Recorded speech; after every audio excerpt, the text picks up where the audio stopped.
Bonjour et bienvenue sur ma chaîne Cédric Ali, religion, politique, histoire, culture française et du monde entier.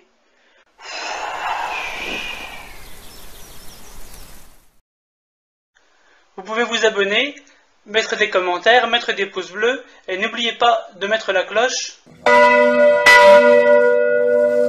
pour avoir les autres revues de presse et les autres vidéos de ma chaîne. Bonjour et bienvenue sur ma chaîne Cédric Ali pour cette vidéo faite avec Basudha Mukherjee sur le cinéma indien et notamment Bollywood. Première partie, le cinéma muet. L'histoire du cinéma indien débute le 7 juillet 1896 par la projection de courts-métrages des Frères Lumière à l'hôtel Watson de Bombay. Les courts-métrages diffusés sont L'arrivée du train en gare de la Ciotat, Londres, entrée du cinématographe, Bain de mer, Cyclistes et cavaliers arrivant au cottage et la sortie de l'usine Lumière à Lyon. Les projections indiennes des Frères Lumière ont aussi lieu au théâtre Le Novelty, où 24 films sont projetés, dont Gros temps en mer et La Tamise depuis le pont Waterloo. Le cinéma continue ses séances dans les deux salles jusqu'au 15 août 1896. Les premiers films indiens muets voient le jour et l'industrie cinématographique se met en place.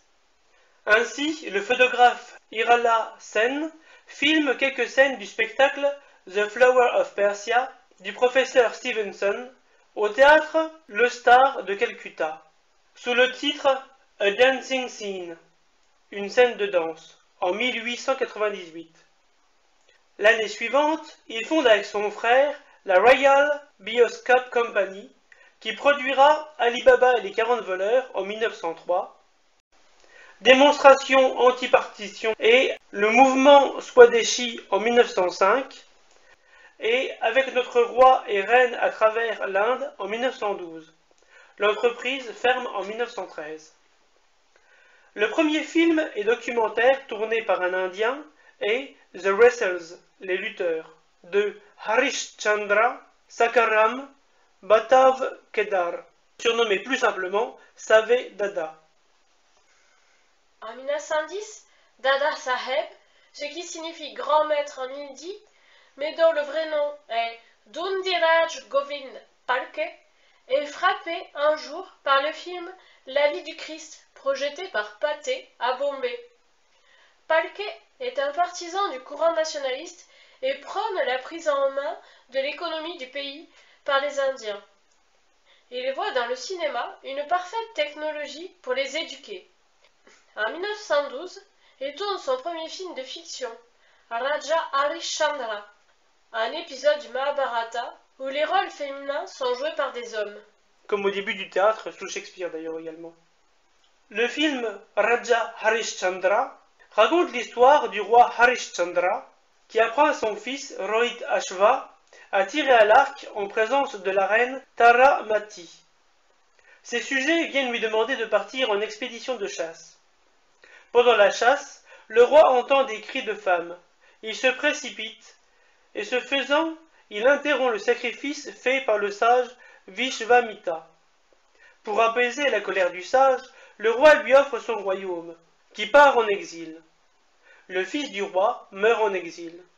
Le roi envoie son épouse demander au roi des Dombes du Bengale une crémation gratuite pour son fils. Sur le chemin de la rencontre de ce roi, Vishvamitra accuse la reine pour le meurtre du prince de Kashi, c'est-à-dire l'ancien nom de Bénarès. La reine doit faire face à un procès. Elle risque la décapitation. Mais le dieu Shiva apparaît au roi Tukaram pour l'interrompre. Vishvamitra révèle alors qu'il a fait tout cela pour juger de l'intégrité du roi Harishchandra, auquel il rend sa couronne et dont il ressuscite le fils Rohit Ashva. Ce film muet contient des intertitres en anglais et en hindi. C'est en 1913 qu'il présente son film à la presse et à quelques invités à Bombay. Plus tard, il sillonnera la campagne indienne pour présenter son film qui sera un succès.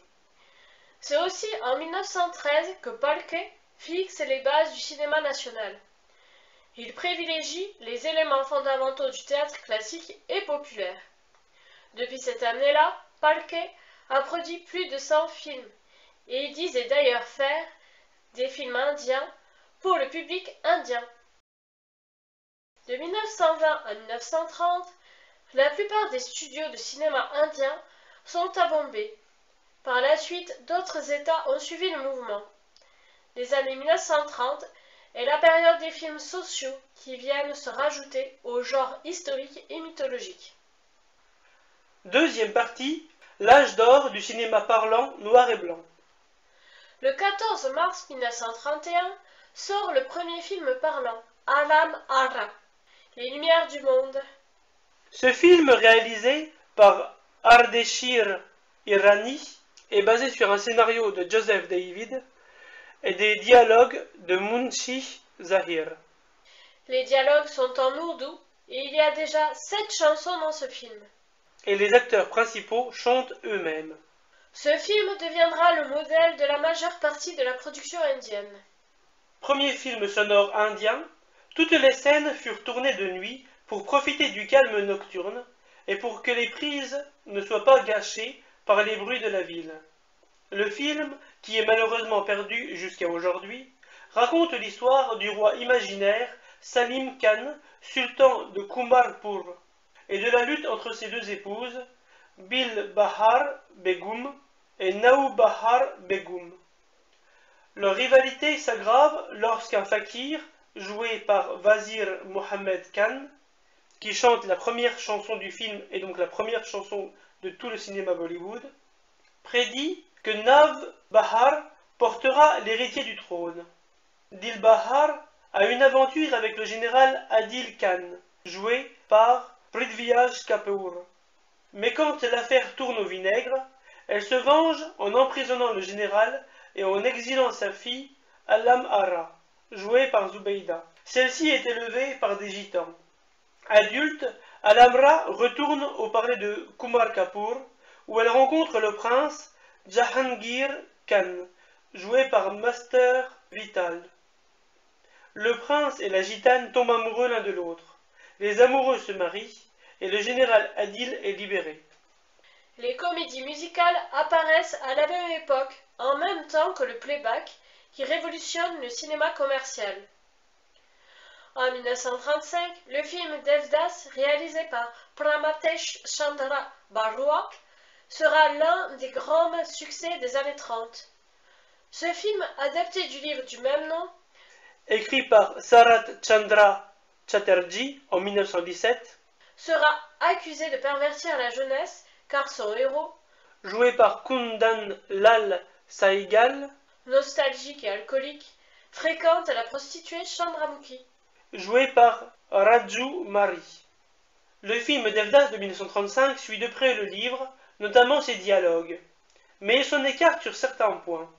Ainsi, dans le livre, l'histoire commence dès l'enfance de Devdas et de son âme sœur Parvati sur les bancs de l'école, alors que le film de 1935 débute avec le chapitre 4 du livre et l'annonce du départ de Devdas pour Calcutta. Le livre est plus centré sur Parvati que ne l'est le film, où Parvati est jouée par Jamuna. C'est un film rythmé de 12 courtes chansons, enregistrées en prise directe et chantées par les acteurs eux-mêmes, les musiciens étant hors champ de la caméra. Il est encore agréable à regarder, même en version sous-titrée anglais. Ce film hindi est influencé par la culture ourdou islamique. La mise en scène finale modifie légèrement la fin du livre pour être plus dramatique et intense. Troisième partie, après l'indépendance. À partir de l'indépendance, les films sont pleins d'optimisme sur les paysans et l'industrialisation. C'est aussi la période où le héros, qu'il soit riche ou pauvre, devient romantique. Le film Devdas, réalisé cette fois en 1955, en est le parfait exemple. Ce film Devdas de 1955 est réalisé par Bimal Roy, avec Dilip Kumar dans le rôle de Devdas, Suchitra Sen dans le rôle de Paro, Parvati, et Vijayantimala dans celui de Chandramukhi. Cette version a 10 chansons, qui sont chantées en playback pour les principales chansons, par Talat Mahmood et Lata Mangeshkar, qui est une grande chanteuse Bollywood qui aura une très longue carrière. Contrairement au film de 1935, où la présence musulmane est visible à l'écran, dans ce remake post-partition de l'Inde, c'est la religion hindoue qui est représentée, notamment par des chansons à l'honneur de Krishna et Radha. De plus, contrairement au film de 1935, dans cette version, l'histoire commence à la première phrase du premier chapitre du livre d'origine. Elle adoucit certains points abrupts du livre et approfondit la psychologie des personnages. Mais elle simplifie à l'extrême la relation de Parvati avec son mari et ses beaux enfants, et évoque peu la repentance de Chandramukhi par rapport au livre, et même par rapport au film de 1935. Elle dramatise et intensifie la fin de l'histoire, plus encore que le film de 1935. Les années 50, c'est aussi la période où le cinéma indien commence à connaître un certain succès à l'international, notamment en 1955 avec le film Pater Panchali, réalisé par Satyajit Ray. Pater Panchali signifie la complainte du sentier. C'est le premier épisode de la trilogie d'Apu, avec Aparajito, signifiant l'invaincu, sorti en 1956, et avec Apur Sansar, signifiant le monde d'Apu, sorti en 1959. Cette trilogie de films est l'adaptation des romans autobiographiques Pater Panchali et Aparajito, écrits par l'écrivain bengali Bibhuti Bhushan Bandyopadhyay, et publiés en 1929 et 1932. Cette trilogie raconte l'histoire d'Apu Roy et de sa famille au Bengale. Le premier film raconte la pauvreté et la détresse de ses parents survivant à la campagne. Le deuxième film, qui reprend les 2 derniers chapitres du roman Pater Panchali et le premier tiers du roman Aparajito, raconte les errances et les malheurs de la famille d'Apu à Varanasi, Benares, et dans le village de Mansa Pota, ainsi que les études d'Apu à Kolkata, Calcutta. Le dernier film, quant à lui, est fondé sur les 2 derniers tiers du roman Aparajito. Il reprend la vie adulte d'Apu à Calcutta, son mariage et sa vie professionnelle et familiale, rythmée de joie, de drame et d'espoir. Le cinéma indien est aussi marqué par le succès de Mother India, réalisé par Mehboob Khan en 1955. Dans la première partie du film, Radha, jouée par Nargis, de son vrai nom d'origine Fatima Rashid, et qui apostasiera l'islam pour se marier avec l'hindou Sunil Dutt. Radha, disais-je, est l'épouse de Shamu, jouée par Raj Kumar, qui l'abandonne et l'oblige à se battre et à travailler pour faire vivre ses enfants. Dans la seconde partie du film, Radha ne supporte pas de punir ses enfants espiègles. Le jeune fils de Radha, Birju, joué par Sunil Dutt, oui, cet acteur s'est marié avec l'actrice que jouait sa mère. Birju, disais-je, est un bandit qui terrorise le village. Le film a 12 chansons, chantées par Lata Mangeshkar et Mohamed Rafi. C'est le premier film à introduire, dans un film Bollywood, la musique classique et un orchestre de type hollywoodien, ce qui a déplu à la sortie du film le 25 octobre 1957. Mother India est un film couleur, et c'est un remake considérablement remanié de Aurat de 1949, qui avait déjà été réalisé par Mehboob Khan. Aurat est le premier film Bollywood à avoir une femme pour rôle principal. Le film a reçu un Oscar américain et 5 Filmfare Awards à Mumbai. Le film est sorti aux États-Unis le 9 juillet 1959, au Royaume-Uni en 1961, en France le 3 juillet 1963 et dans plusieurs autres pays européens, arabes et sud-américains. La version internationale fait 40 minutes de moins que la version originale. Dans les années 50, il y a aussi les films Avraha en 1951 et Shri 420 de 1955, où Raj Kapoor joue le rôle d'un vagabond inspiré de Charlie Chaplin, en duo avec l'actrice Nargis. Ces films furent de gros succès, y compris en URSS, en Chine, en Turquie, en Afghanistan, en Roumanie et en Israël.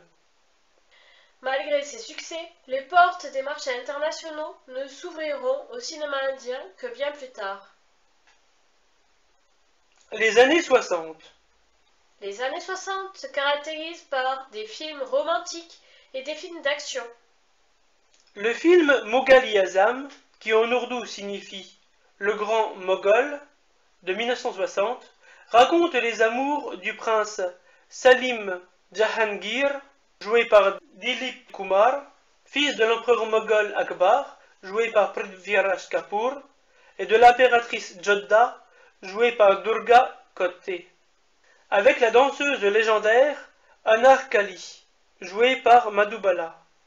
Plusieurs versions de cette légende ont été faites en film, comme le film muet Anarkali en 1928, refait en 1935 avec du son, le film du même titre de Nand Lal Janavant-Lal, qui fut le plus grand succès de 1953. Le film contient 11 chansons, chantées pour la plupart par Lata Mangeshkar. Les moyens techniques de l'époque ne permettant pas de créer un effet de réverbération à la chanson Pyar Kiya To Darna Kiya, la voix de Lata Mangeshkar a été enregistrée dans la salle de bain des studios. Le film a été remasterisé et colorisé et est ressorti au cinéma en 2004. Le deuxième plus grand succès au box-office indien des années 60, après Moghal-e-Azam, fut Sangam, qui signifie confiance, sorti en 1964. Dans ce film, Sundar, joué par Raj Kapoor, Gopal, joué par Rajendra Kumar, et Radha, jouée elle par Vyayanda Timala, sont des amis d'enfance. Un triangle amoureux se dessine. Sundar aime Radha, mais celle-ci préfère Gopal, qui lui aussi l'aime. Mais quand Sundar confie à Gopal ses sentiments pour Radha, Gopal décide de sacrifier ses propres sentiments au nom de son amitié pour Sundar. Le film contient 10 chansons, la plupart chantées par Lata Mangeshkar. Une partie de l'histoire se passant en Suisse, il y a une chanson intitulée Ich liebe dich. Ich liebe dich, I love you, je vous aime. Il y a aussi le film Aakrikat, qui signifie la dernière lettre, de 1966, qui marque les débuts de l'acteur Rajesh Khanna, qui deviendra la première superstar de Bollywood en 1969 avec le film Aradhana, signifiant adoration, qui est inspiré du film américain To Each His Own de 1946, traduit en français par À chacun son destin, et qui raconte l'histoire très intéressante d'un fils adopté. Les années 70-80. 1969 marque les débuts timides au cinéma d'Amitabh Bachchan, mais c'est en 1973 qu'il percera dans le rôle d'un homme en colère dans les films de policiers et de mafieux Zanjeer, signifiant chaîne, et Divar, signifiant le mur. Les années 70 amènent la rébellion, le sexe, la sensualité et les baisers dans les films. Du côté artistique, en 1970, c'est la violence qui est mise en avant, avec les films comme Don. Dans le film Don de 1978, Amitabh Bachchan joue le rôle d'un gangster. L'atmosphère du film ressemble beaucoup à celle du film américain Shaft, Les Nuits Rouges de Harlem. Amitabh Bachchan est grièvement blessé en 1982 sur le tournage du film Coolie, ce qui met fin à sa carrière pour les années 90. Il se tournera vers la politique ainsi que sa femme Jaya Bhaduri Bachchan. Le film Hum Kisi Se Kum Nahin, signifiant Nous ne sommes pas moins que quiconque, de 1977, avec Rishi Kapoor, fils de Raj Kapoor qui avait joué le rôle du vagabond dans les années 50, est une histoire mêlant gangstérisme, romantisme et musique, où on retrouve des allusions au groupe ABBA.